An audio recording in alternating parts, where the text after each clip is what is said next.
So this is part two of the ego. In part one, we were defining the difference between the divine spark and the ego and the I am, our identity. So continuing on, if you haven't watched part one, I'd advise you to go watch that now. The link in the description box down below. In the last video, we expressed about the anima, or the animating principle, or the life force principle within, the shell, you see what I'm saying, within the ego, the true identity within the shell, you see what I'm saying? So the ego, in a sense, is connected to the roles which we choose to play, the actorial stereotypes which we play in life, like a stage of actors, identifying with costumes and the performance of that identity or individual character. You see what I'm saying?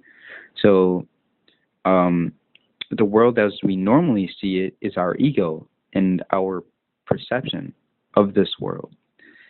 It is the conscious mind assigning information to the senses, to things of the world, and to files in the brain or consciousness through interactions between the nervous system and the environment. So the anima, or the spirit or soul, spirit means breath, from vigor or animation. Anima is the animating life force principle, and is present but normally concealed or remains hidden from ordinary perception or vision of the ego. See, so our divine spark in and of itself is normally remains hidden to the perception, to our perception, because our perception sees the world outside. Now, when we start to do spiritual acts and, identifying ourselves as spirit, I am spirit, you see what I'm saying? I am spirit. I am not of the ego. I am of spirit. You begin to turn your senses inward, right? You begin to turn your senses inward and start to realize yourself as your inner being, right? Your divine spark from the source. You see what I'm saying? You begin to realize the light within the shell. So, and then to allow us to remember, this is our environment, right?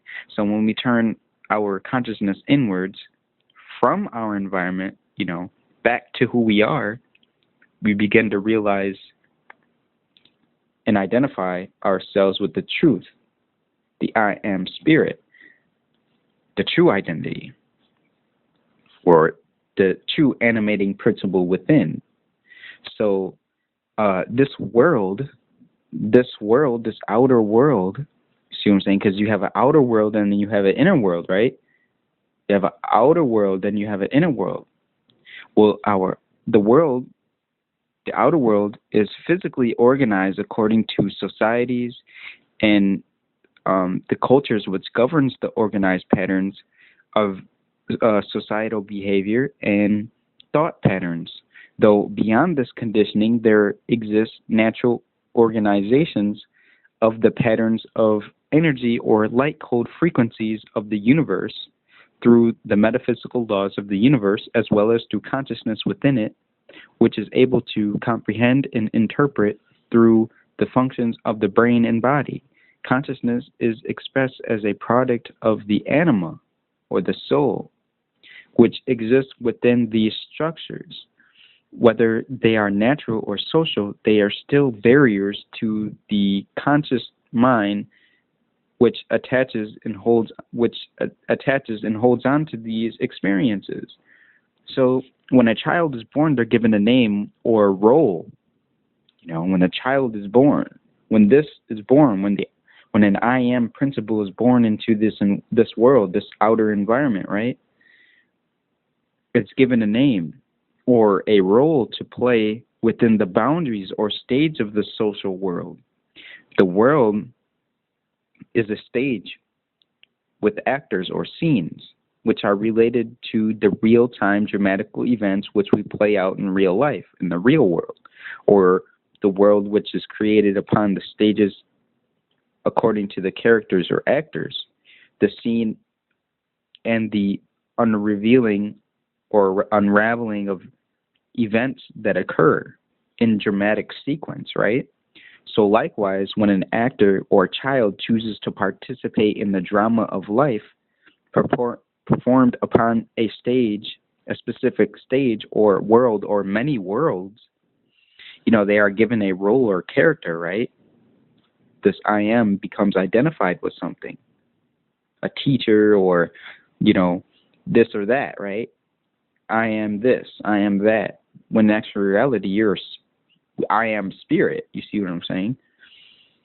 And so when an actor or the child chooses to participate in the drama or of life performed upon a specific stage or world or many worlds, they are given a role or character, which is built through a set of distinct behavioral and thought patterns. This is the stereotypical aspect of the character, the generalized, distorted, and construed aspect of ourselves depending on the script of the drama, usually written out by the creators of the whole drama itself anyway. So who we truly are in and of itself is a divine spark, and that's written out by the will of the creator. But we think I am this ego. We think we're this, the outer shell. And that's only scripted by those who made it that way. That's scripted by those of this world. You see what I'm saying? So the ego is the character, the sense conditioning to fit the character for the drama of man's world or society, culture.